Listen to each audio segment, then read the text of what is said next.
rejoindre sur ce plateau dans notre seconde partie. Bienvenue à tous. D'abord, cette nouvelle.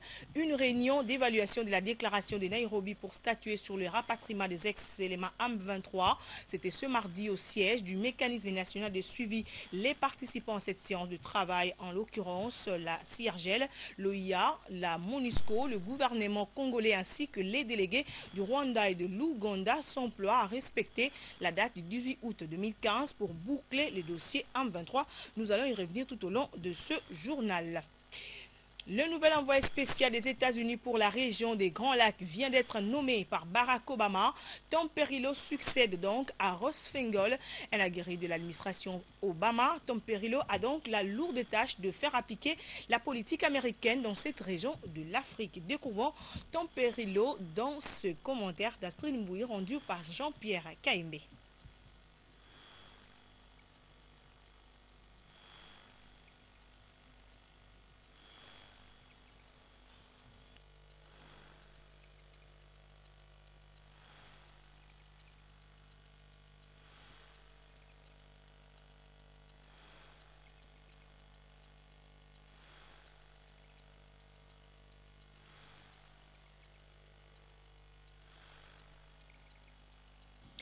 Et puis, le chef de l'État, Joseph Kabila, a nommé 6 nouveaux ambassadeurs affectés respectivement en Suisse, au Tchad, au Soudan du Sud, au Brésil, au Maroc et en Chine. Il s'agit notamment des Zeno Mukongo Ngai, ancien ministre et conseiller juridique au sein de la mission permanente de la RD Congo auprès des Nations Unies, désormais nommé représentant permanent pour les comptes de la RDC à l'ONU. Maître Symphorien Mutombo Sende, ancien gouverneur de la province du Kassai oriental, ministre honoraire et ancien vice-premier ministre de la sécurité et défense du gouvernement Mouzito, envoyé au Brésil, et Jean-Charles Kotolo Lakombe, ancien ambassadeur de la RDC en Ouganda, actuellement nommé ambassadeur extraordinaire et plénipotentiaire de la RDC en Chine. Ces nominations viennent combler les vides qui étaient constatés dans la représentation de la République démocratique du Congo dans ces pays. Le chef de l'État va certainement nommer dans les tout prochains jours les nouveaux ambassadeurs au Rwanda, au Burundi et en Ouganda. Je l'ai annoncé tantôt, le comité de pilotage de la réforme des modernisations de l'administration s'est réuni ce mardi pour examiner l'état d'avancement de la mise en œuvre de cette réforme. Plusieurs questions ont été abordées pour passer d'une administration inefficace à une administration de développement. Ceci pour donner une réponse aux structures organiques devenues obsolètes. Suzy Kibira-Omar, il nous en parle.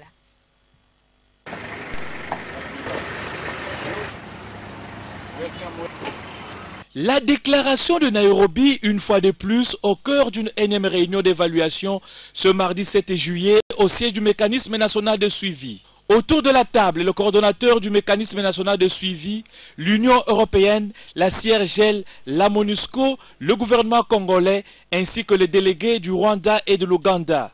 À quelques semaines du délai fixé par le chef d'État pour boucler le dossier M23, les batteries sont mises à marche pour réussir la mission. Il est clair pour le gouvernement de la RDC que le M23 constitue une force négative et que nous n'allons pas continuer à faire des va-et-vient au Rwanda et en Ouganda pour aller les chercher. La présence de témoins de la région ici, CIRGEL, c'est pour résoudre une fois pour toutes ce dossier, faire en sorte que tous les cas d'amnistie que ce soit terminés, et nous sommes en train de veiller à ce que ceux qui ont bénéficié de l'amnistie ne puissent pas bénéficier de l'autre côté de l'asile, car l'avenir de ces groupes, c'est ici. Après avoir gagné la guerre, il faut gagner la paix. Tel est le message à apporter auprès de ceux qui hébergent les brebis égarées de la République démocratique du Congo. Il s'agit de ce processus qui veut que lorsqu'on a gagné la guerre, il faille après gagner la paix. Et je voudrais dire, une fois de plus, à notre opinion aux Congolaises et aux Congolais, que c'est probablement là la tâche la plus compliquée. Le document de base existe, on appelle cela déclaration de Nairobi.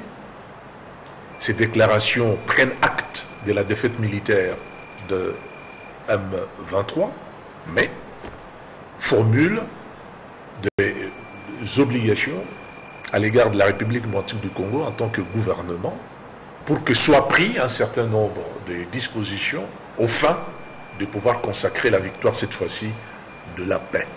C'est cela que nous sommes en train de faire. Et si au 18 août 2015 rien n'est fait, il appartiendra aux parrains, la communauté internationale, pour s'occuper de ceux qui vont refuser. Et vous venez là de suivre la réunion d'évaluation de la déclaration de Nairobi pour statuer sur le rapatriement des ex-éléments M23. C'était ce mardi au siège du mécanisme national de suivi. Reportage réalisé par Jacques-Olivier Moulou-Bandombe.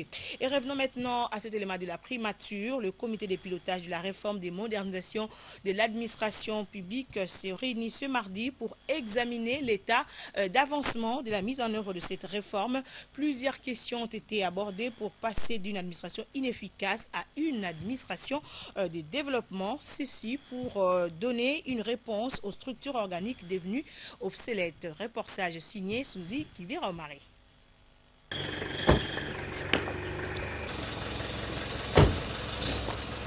Ils se sont retrouvés ce lundi 6 juillet à la primature pour participer à la réunion de la Troïka stratégique autour du Premier ministre Matata Ponyo Mapon. Ces membres de la Troïka stratégique ont passé en revue la situation économique au niveau national et international. L'actualité est dominée par la publication par le président américain Barack Obama de la loi sur l'AGOA, ce mécanisme qui permet aux pays africains qui sont déterminés, qui sont élus, de pouvoir exporter sans payer les taxes certains produits bien identifiés. Et notre pays doit justement à être éligible à l'AGOA. La paye se poursuit normalement.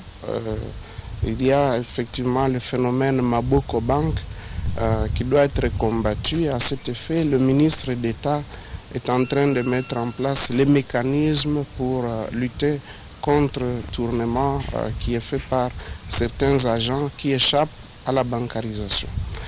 Pour revenir à la situation financière et économique nationale, les réserves au niveau de la Banque centrale se sont situées à 1,607 milliard, ce qui représente 6,63 semaines d'importation.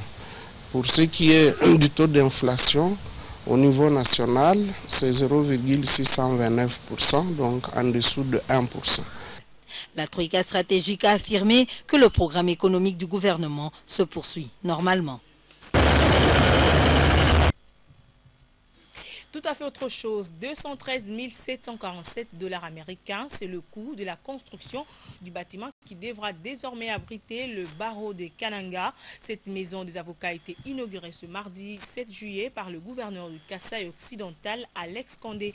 Construit à 95% des cotisations des avocats, cet ouvrage marque donc la maturité et le sens de responsabilité, a déclaré le bâtonnier de Kananga, Dominique Kambala. Il a été joint au téléphone par Pamphile Kayomo. D'abord, dans nos traditions africaines, on ne peut pas marier un enfant s'il ne sait pas encore construire une case. Donc l'inauguration d'une maison pour le barreau, c'est d'abord un signe de maturité. Et ensuite, c'est un signe de sens élevé de responsabilité. Parce que, comme vous le savez, le barreau a, par ses propres cotisations, réaliser et mise en œuvre ce grand projet. Je vous dis d'abord, les premiers moyens, c'est la volonté. Lorsqu'on a la volonté, on peut tout.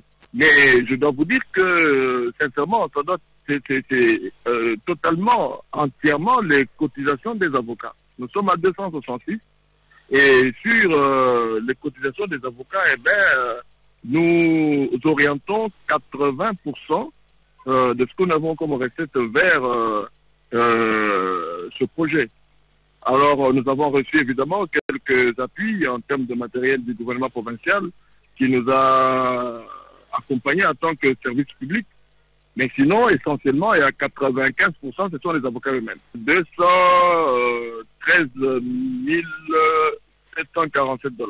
Nous devons nous remodeler dans notre comportement. Je vous avise que là-dedans, nous avons une bureautique avec cette machine HP. Nous avons aussi notre bibliothèque en ligne qui permet aux avocats de consulter, de faire de la recherche. Et nous avons aussi installé notre bureau de consultation gratuite pour être à l'écoute des populations indigentes et vulnérables à certaines problématiques de droit qu'ils nous posent. Et puis la situation actuelle de l'audiovisuel de service public en RDC, en dépit de certains déficits, n'est pas fatale. C'est la conclusion de l'étude de l'audiovisuel public en République démocratique du Congo. Les résultats de cette étude ont été présentés ce mardi par l'Observatoire des médias congolais. Léontine Kazamwali et Elvis Ndaya nous en parlent. Cette étude avait pour objectif de récolter des informations nécessaires pour l'amélioration de la presse audiovisuelle publique congolaise. Au terme de 2 ans de recherches sur toutes les 11 provinces de la RDC, le constat est que la situation actuelle de l'audiovisuel de service public en RDC, en dépit de certains déficits, n'est pas fatale. De ce déficit, l'on peut citer la problématique du financement de la RTNC, l'infidélité aux attentes de la population. Il fait partie des actions qui sont menées par l'Observatoire des médias congolais, notamment dans le cadre de l'accès du public à l'information. L'objectif visé, pour l'essentiel, c'est d'abord faire jouer à l'audiovisuel public son rôle véritable. C'est aussi celui de libérer les énergies internes. Dieu seul sait combien elles sont nombreuses. Nous avons des hommes formidables qui ont des capacités de faire un travail extraordinaire, mais qui parfois se retrouvent bloqués parce que l'audiovisuel public n'a pas toujours les moyens de son action. En vue de sa vulgarisation, l'OMEC a couché les résultats de cette étude sur un ouvrage intitulé « L'audiovisuel public en RDC » qui a été porté ce lundi sur les fonds baptismaux. Plusieurs recommandations ont été faites à l'endroit de la télévision nationale congolaise, parmi lesquelles d'être une véritable église au milieu du village. La RTNC devait cesser d'être financée par le politique, mais être financée par un budget voté à l'Assemblée nationale. Peut-être aussi travailler avec la redevance. Donc à ce moment-là, ça permettrait à la RTNC d'être moins dépendante des injonctions des membres de pouvoir, surtout du gouvernement. Une occasion pour le ministère des médias de faire certaines observations aux médias congolais. Les journalistes ont salué ce travail de terrain qui contribue à l'amélioration du métier de journalisme. Signalons que cette étude a été rendue possible grâce à l'appui financier de l'OCISA. Changeons de chapitre à présent. Si dans certains quartiers de Kinshasa, l'eau est une denrée rare où il faut des mois pour voir couler de l'eau dans les robinets, les communes de Barumbu et Kinshasa ont passé 2 ou 3 jours sans eau. Cette situation inquiète la population de ces 2 municipalités. Le problème a été résolu lors du tournage de ce reportage que vous allez suivre, mais les habitants demeurent dans les inquiétudes. Suivez.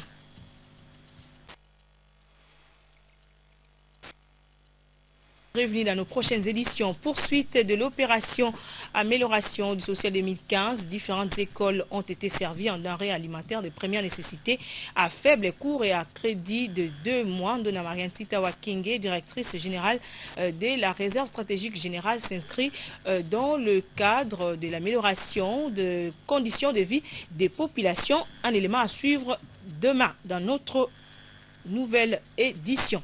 En religion, le pape François poursuit sa tournée en Amérique du Sud. Aussitôt arrivé en Équateur, le chef de l'église catholique a célébré sa première messe en plein air à Guayaquil, dans la région sud-ouest, devant plus de 8000 fidèles réunis sous une chaleur ambiante pour suivre l'homélie consacrée à la famille, cellule de base. Un commentaire de Irène Moussouné.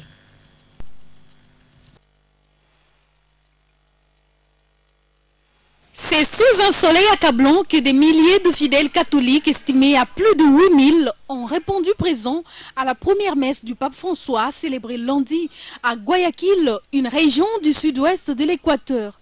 Dans son homélie de plus de 2 heures, le pape a rendu hommage mérité à la famille qu'il considère d'une part comme un hôpital le plus proche pour aider les malades. D'autre part, il fait savoir que la famille doit être comprise comme la première école des enfants, meilleur asile pour les anciens. L'évêque de Rome a en définitive considéré la famille comme cette grande richesse sociale que d'autres institutions ne peuvent remplacer. Et par conséquent, elle doit être aidée et soutenue pour sortir de ces différentes crises. Une responsabilité qui revient aux États. Enfin, il a poursuivi en disant que la famille est un groupe de référence indispensable pour les jeunes. Des paroles réconfortantes pour l'assistance qui s'est dit soulagée par cette visite du pape. Je sais que sa bénédiction va changer beaucoup de choses dans nos vies, et tout particulièrement pour ceux d'entre nous qui n'ont pas beaucoup de facilité. Il va nous bénir afin que nous continuions avec foi et amour. Il inspire le respect. Il pousse les fidèles à aller au-delà des enseignements. Il remet les choses dans leur contexte. C'est un grand leader. Après l'Équateur, le souverain pontife va rencontrer le président Evo Morales de la Bolivie pour un entretien, peu avant de se rendre au Paraguay, où prendra fin son plus long voyage hors du Vatican depuis son élection en mars 2013 à la papauté. Et puis la brasserie de l'avenue du Flambeau avec sa marque Maltina est en partenariat avec Je crée au Congo organise du 17 juillet au 29 août 2015 une foire dénommée Tembena Commune. Ce big event a pour objectif divertir les enfants pendant les vacances en leur offrant différents jeux dans leurs communes respectives. L'annonce a été faite au cours d'un point de presse conjoint ce mardi à Kinshasa. Couvert pour vous par Oli Tomake, Pamphile Papado.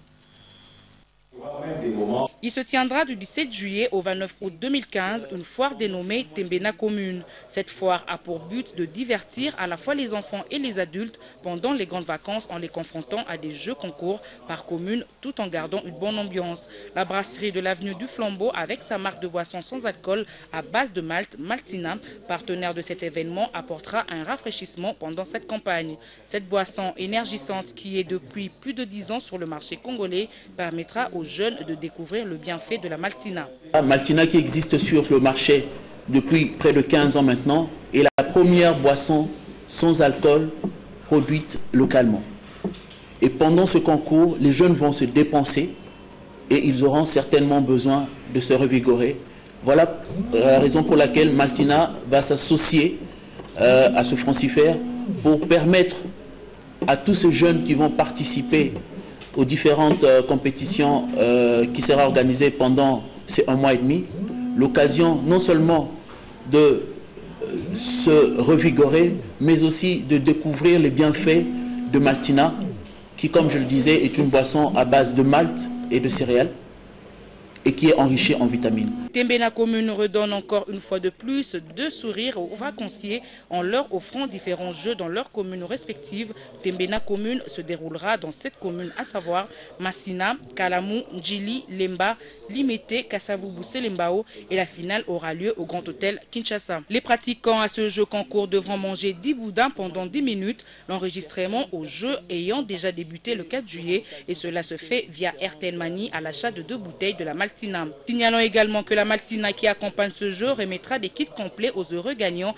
qui bénéficieront également des objets classiques et des frais pour la rentrée scolaire 2015-2016. Et c'est un cadeau signé Bralima, cette société brassicole responsable, sociale et citoyenne.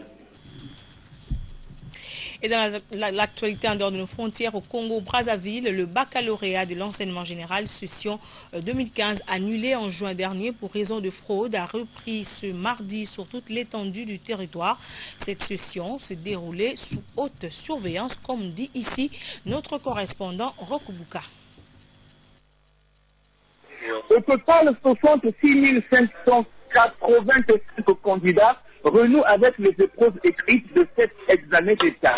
Ils sont repartis dans 150 centres. Les candidats ont planché sur les épreuves de mathématiques pour toutes les séries confondues. Pour relever le défi de l'organisation de cette session de remplacement après l'annulation de celle de juin, suite aux fraudes abusives constatées dans tout le pays, les mesures de sécurité ont été renforcées. L'interdiction ferme aux élèves et surveillants de ne pas se présenter dans leurs centres respectifs avec ni sac, ni téléphone, ni montre et d'autres documents non autorisés.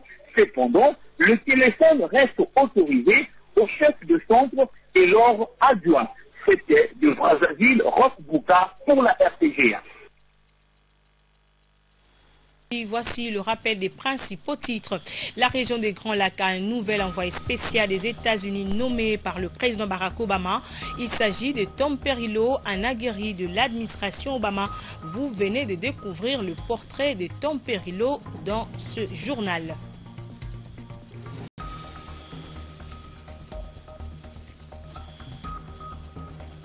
Et puis le comité de pilotage de la réforme de modernisation de l'administration publique s'est réuni ce mardi à la primature. Les membres de ce comité ont examiné l'état d'avancement de la mise en œuvre de cette réforme, une réunion présidée par le Premier ministre Matata Ponyo.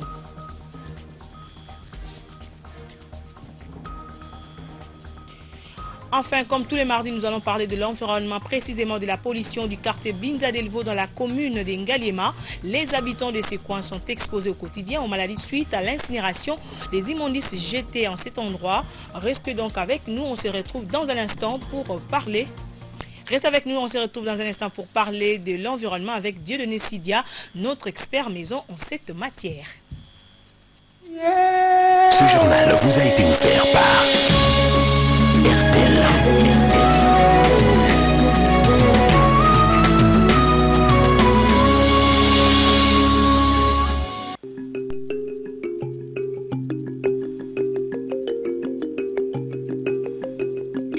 Merci de rester avec nous pour la seconde partie de ce journal. Dieudonné Sidia est déjà sur ce plateau pour parler, comme tous les mardis, de l'environnement. Ce soir, nous allons aborder la question de la pollution du quartier Binza Delvaux dans la commune de Ngaliema. Bonsoir Sidia. Bonsoir Magimbuko. Comment allez-vous? Très bien. Avant d'entrer dans notre échange, suivons d'abord ce reportage.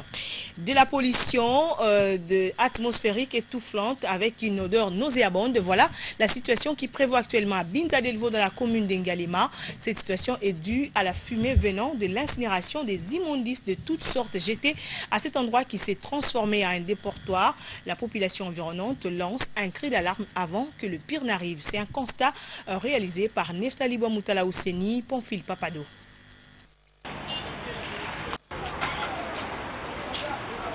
Nous sommes dans la commune de Ngaliema, précisément au quartier Mbinza Delvaux, devant l'érosion Mataba, non loin de l'église Kimbangiste. Ici, la situation est préoccupante. Et pour cause, la pollution atmosphérique étouffante avec une odeur nauséabonde due aux immondices jetés dans cette érosion qui avait à en croire certaines bouches le but de freiner sa progression. Ainsi, des déchets en provenance d'une grande partie de Kinshasa sont déversés à cet endroit. L'incinération de ces déchets provoque une fumée épaisse, ce qui est à la base de la pollution de l'environnement. Conséquence, la population riveraine et des nouveaux-nés de la maternité de Delvaux, à proximité de cette érosion, sont exposés à beaucoup de maladies. Nous avons l'impression que les autorités du pays nous ont abandonnés. Nous souffrons à cause de la fumée venant de cette érosion.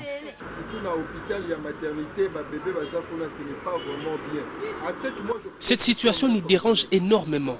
Ça fait presque 2 mois que l'on incinère ces immondices qui jusqu'à aujourd'hui sont à la base de plusieurs maladies. Maintenant que l'État puisse vraiment prendre cette disposition de cette poubelle. Les autorités ne viennent même pas. On est là vraiment abandonnés. C'est triste pour nous.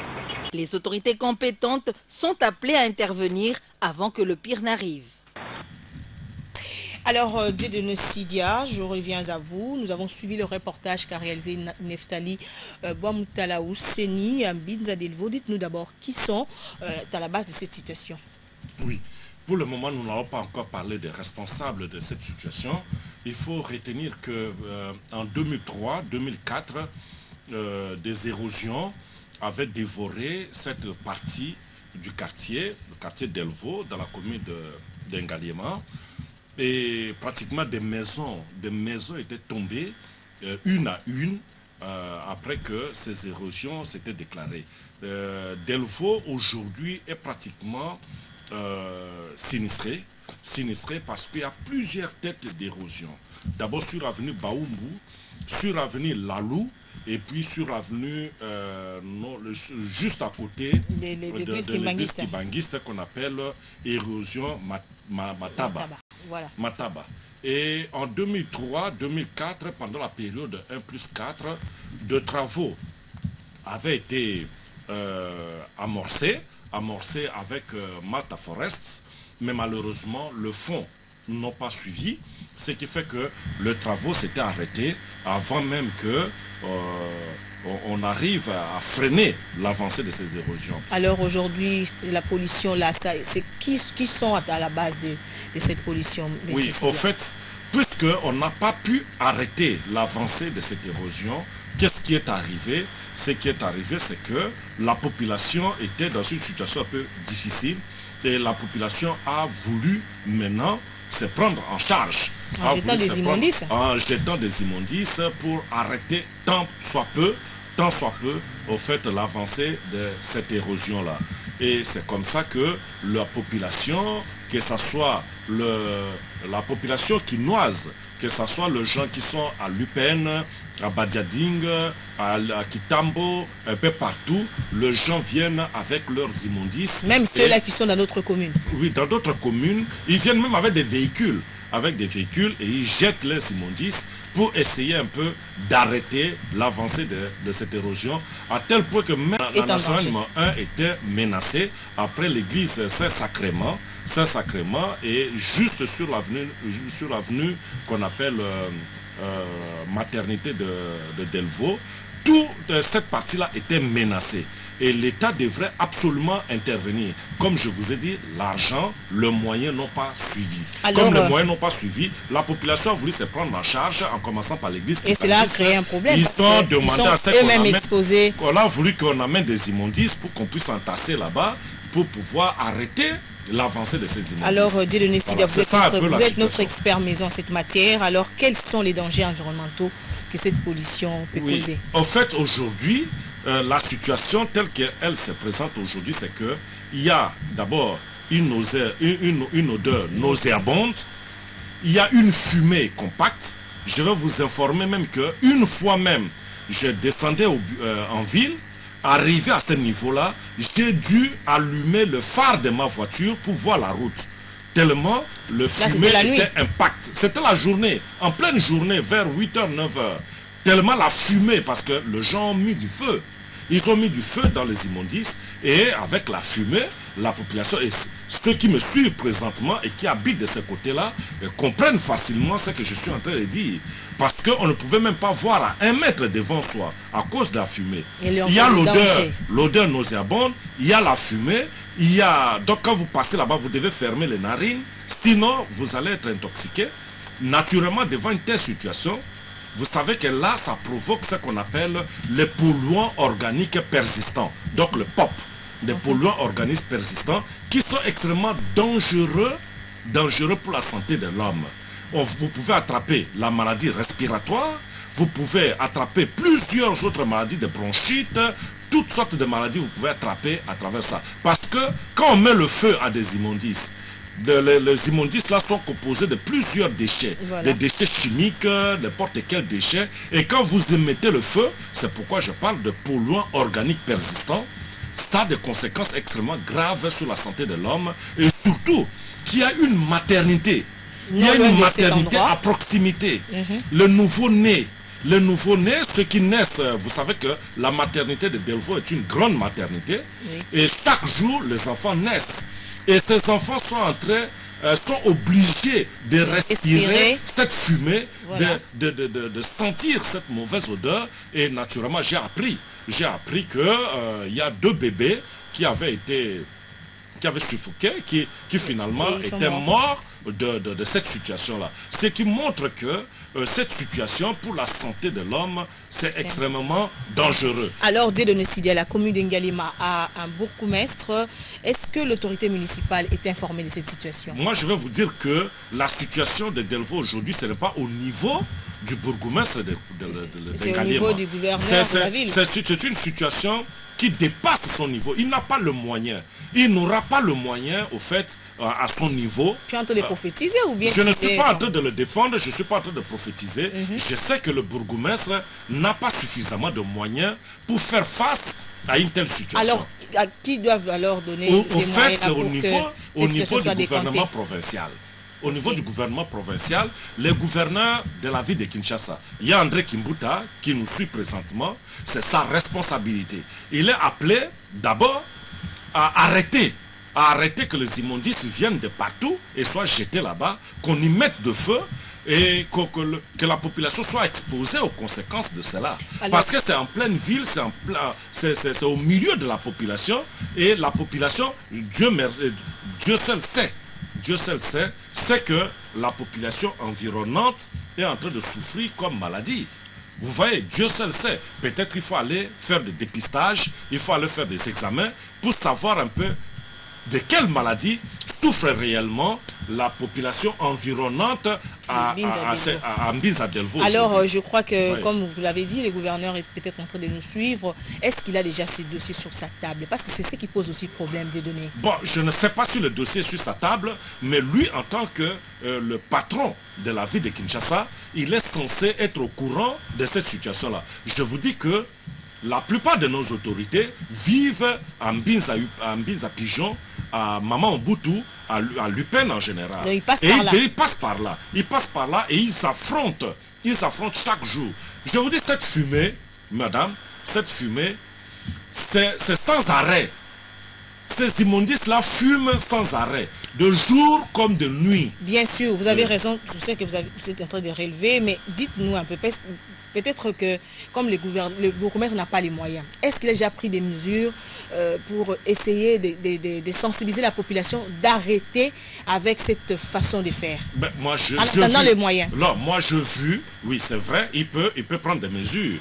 Il peut prendre des mesures, mais moi je vu des camions allaient décharger des immondices là-bas. Bien sûr, mais comme c'est lui l'autorité municipale, oui, est-ce qu'il n'a pas le moyen juste de sensibiliser, de mettre peut-être des policiers pour voir que les gens ne viennent pas jeter les immondices à cet endroit? Le problème, ce n'est pas seulement d'arrêter de jeter les immondices. Le problème, c'est de trouver une solution durable. Et la solution durable passe par le remblaiement de ces érosions-là. Il faut que les travaux reprennent. Et je veux vous dire aussi que, au lieu de jeter des immondices, le gouverneur de la ville de Kinshasa peut demander aux Chinois qui font le travaux de tronçons compris entre Lupin et Mitendi, parce que là, on extrait de tonnes et de tonnes de terre.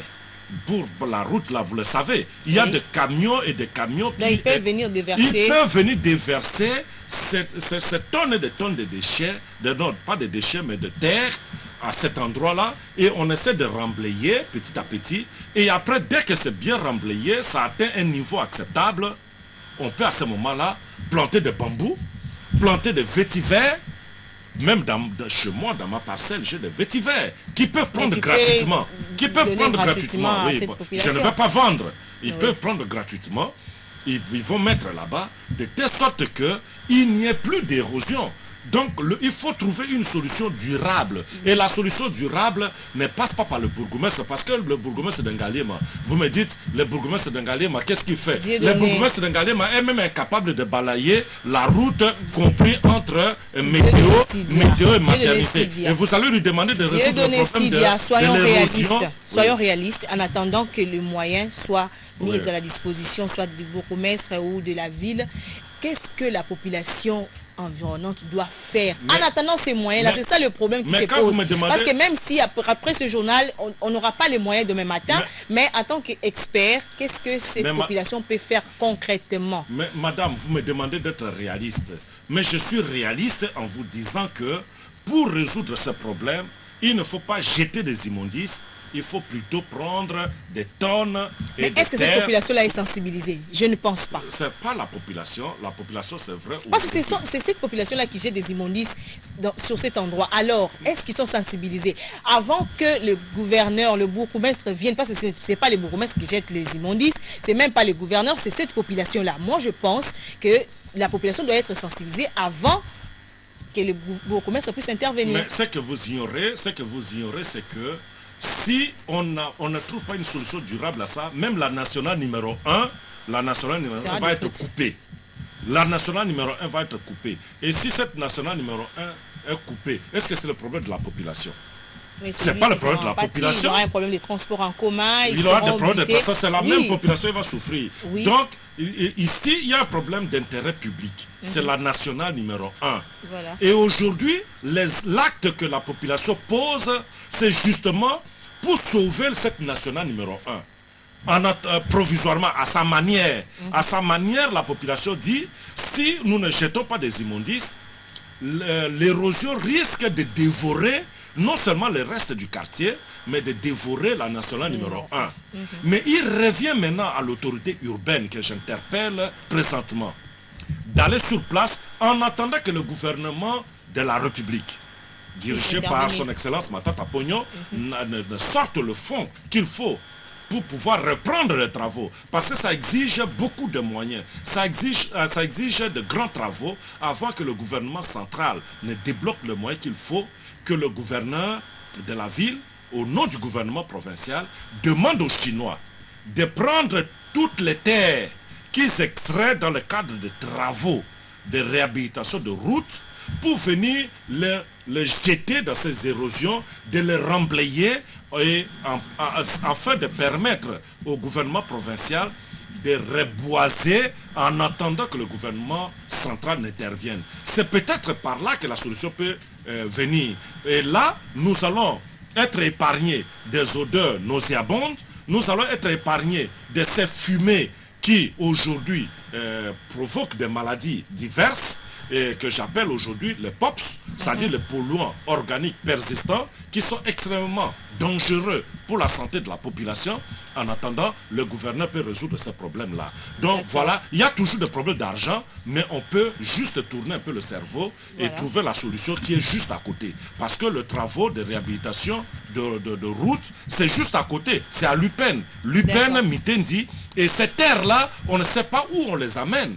On ne sait pas, il y a des camions qui rentrent remplis de ces terres, mais on ne sait pas où on les amène. On aurait dû amener ces terres-là dans ces érosions pour les remblayer afin de trouver solution durable à ces problèmes. D'accord, merci beaucoup Dieudonné Sidya. Je crois que votre message est passé.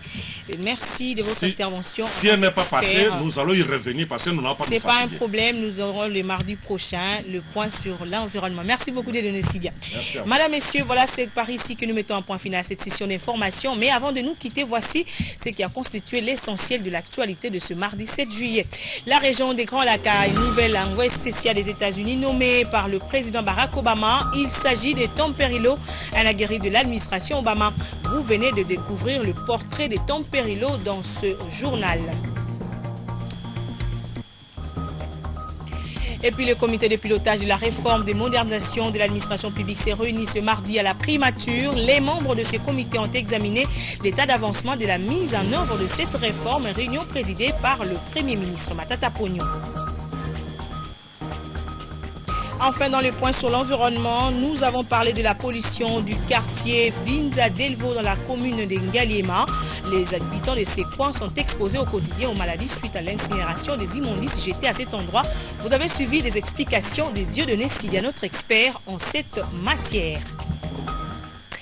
Ça n'est fini pour ce soir, madame, messieurs. Les informations continuent sur notre site internet www.groupelavenir.cd. Retrouvez Esther Mpezo demain.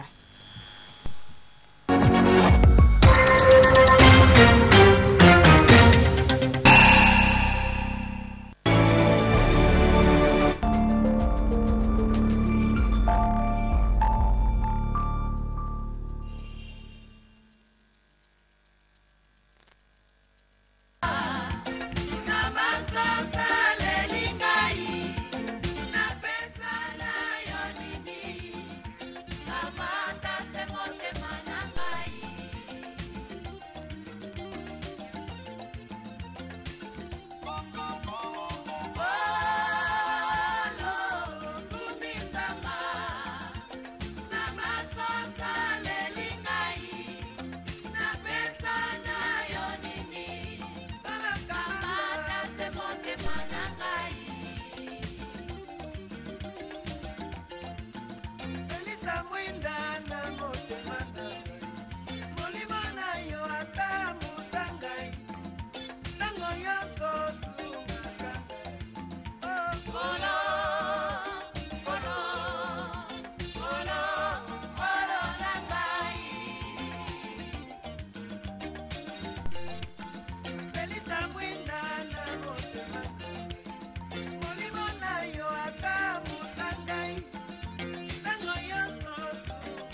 Maman, j'ai faim.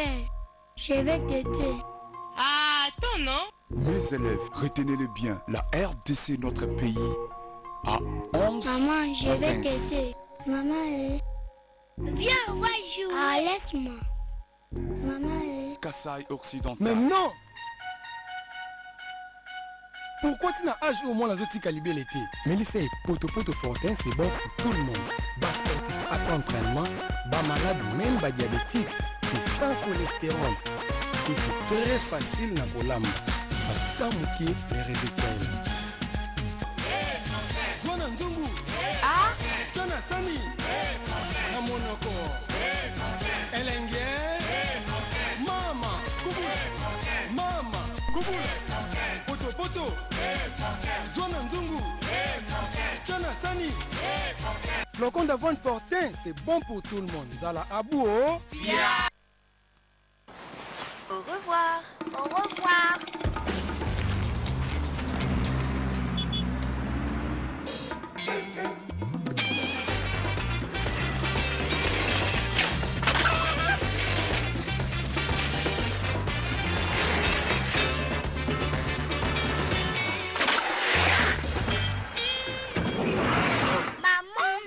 Je vais vous expliquer. Blue Band aide mon enfant à bien grandir et c'est pourquoi je n'oublie pas de lui en mettre sur chaque morceau de pain. Chaque morceau de pain tartiné avec Blue Band contribue à faire grandir votre enfant. Rappelle-toi.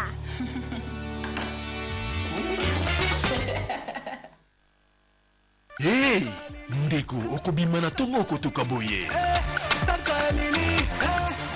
Est-ce que au bosani est le côté? Pas chauffer dem ça dans mutuka no solo moi Chauffeur, son nom est Silito Nyo Baxation à boxer.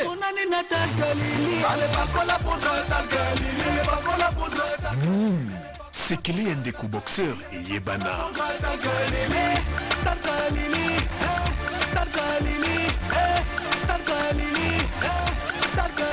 Et Yé, poudre talc Lily.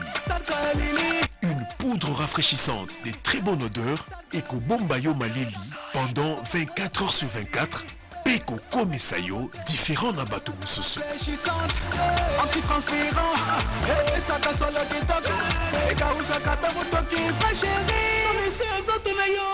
Tu sens bon, ma chérie. C'est Talc Lily. Talc Lily, une fraîcheur qui dure longtemps.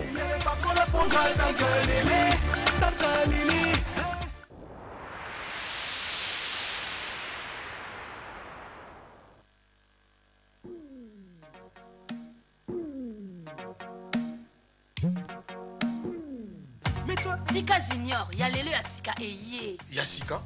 Na Orange, motu passe Sili. Ah bon? Okobenga ba réseau nyonso na 8,5 unités seulement. Non, 8,5 unités Seulement. Mais c'est trop cool. Au sentir bilinga Orange, na moi ba réseau nyonso. Tozobenga na 8,5 unités la minute. Na butu, bapel nyonso tozo sala ya ofele. Na Orange, toboy tongwetana. Eh oui, chez Orange, nous savons que vous aimez parler avec vos proches et même les voisins. C'est pourquoi désormais, Orange vous permet d'appeler tous les réseaux à seulement 8,5 unités par minute. Et ce n'est pas tout. La nuit, tous vos appels vers Orange sont gratuits de 23h à 6h. Offre soumise à condition, valable vers Orange. Orange, à Pessa Talaté.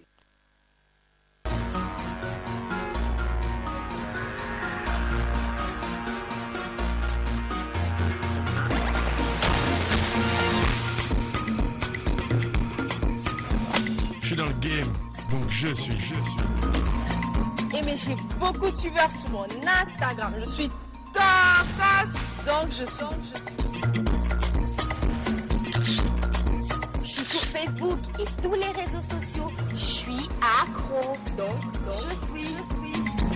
Je suis smart, donc je suis. Allô? Au Beninga Naye, je suis connecté, donc je suis. je suis belle, je suis canon, je suis jeune, donc je suis. Toi aussi, rejoins la grande communauté jeune de Vodacom, Je suis Planète Jeune. Un univers de possibilités illimitées. Des forfaits, des tarifs, des smartphones, des events et des tas d'offres conçues par des jeunes pour des jeunes. Pour en bénéficier, compose le étoile 11 11 dièse yes. Vodacom, leader dans le monde cellulaire.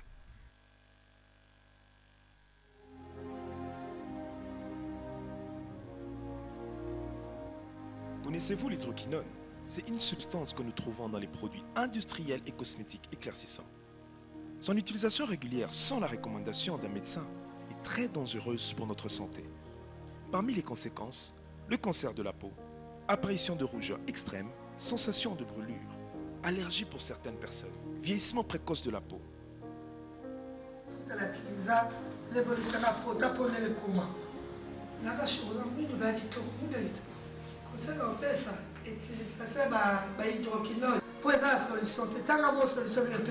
L'hydroquinone cause à long terme beaucoup d'effets secondaires, bien plus que l'effet recherché.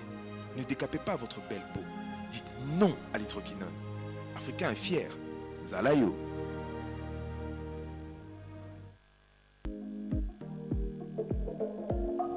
Regagnez l'éclat de votre peau en appliquant quotidiennement la gamme corporelle peau claire, enrichie en vitamine E et en acide de fruits. Résultat, votre teint est nettement plus clair, votre peau est douce, belle et satinée.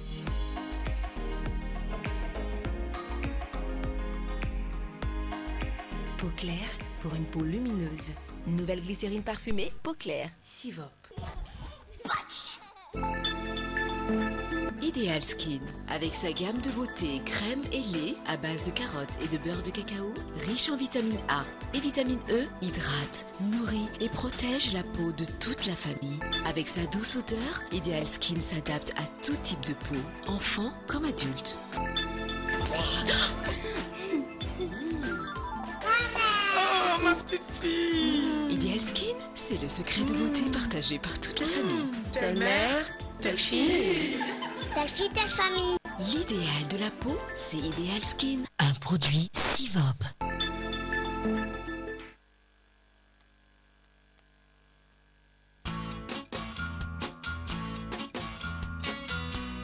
Même les plus petits trous peuvent être la cause de gros problèmes, comme des grosses et douloureuses caries. Le nouveau Pepsodent anti-caries, avec plus de 50% de calcium, aide à réparer les petits trous invisibles avant qu'ils ne deviennent des caries. Alors, brossez vos dents avec la meilleure protection anti-caries de Pepsodent pour des dents solides et une bouche saine.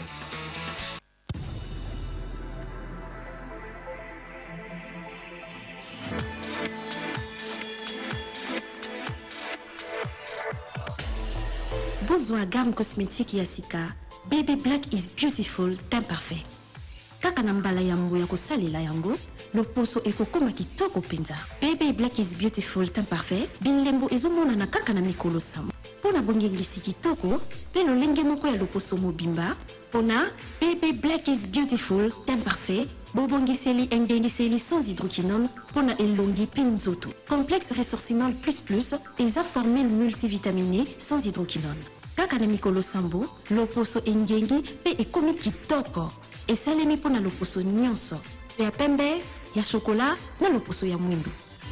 Black is beautiful, la fierté de notre teint. Maman Ali doit envoyer de l'argent à ses enfants. Mais elle n'a pas beaucoup de temps. Où va-t-elle trouver la solution?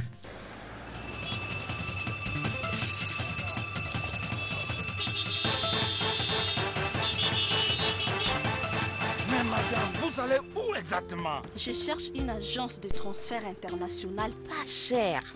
Madame, regardez.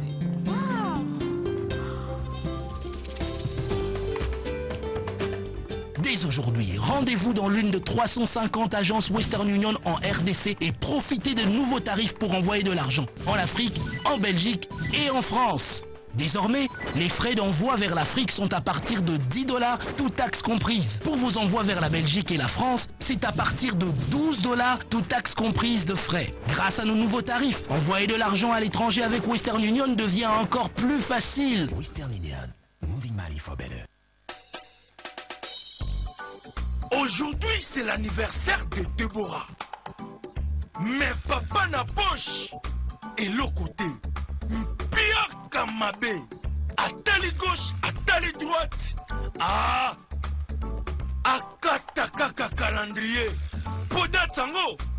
Et l'ongwaye na mutu. Papa, Déborah. La Jutiara, on va fêter. La Jutiara, on va danser. Tiara orange, tiara cola, tiara lemon, tiara mango. Le jus tiara, beaucoup de goût. Un sachet de jus tiara, au mélanger on a 1,5 litre à Marie. Aux 8 résultats. Le vrai goût de fruits naturels. Jus tiara, Mpia kaya papa et Bombani. Madebo. Merci, merci ma fille. Sauvez papa.